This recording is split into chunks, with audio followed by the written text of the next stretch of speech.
Advantage Assam 2.0.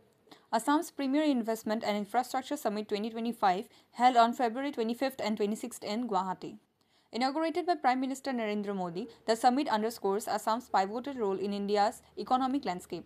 Chief Minister Himanta Biswa Sharma highlighted Assam's transformation into a hub of stability and growth, attracting investors from over 60 countries. Industry leaders Mukesh Ambani and Gautam Adani each pledged investments of 50,000 crore, focusing on sectors like technology, infrastructure, and energy. On the first day, Assam secured investment proposals worth rupees 2.5 trillion. The summit featured a comprehensive exhibition with over 240 exhibitors, highlighting Assam's industrial evolution and global trade partnerships. Notably, Tata Electronics is establishing India's first indigenous semiconductor assembly and test facility in Jagirod with an investment of 27,000 crores. Union Minister Jyotiraditya Scindia emphasized Assam's potential to lead India's digital revolution with initiatives in IT and electronics. Advantage Assam 2.0 marks a new era of growth and opportunity.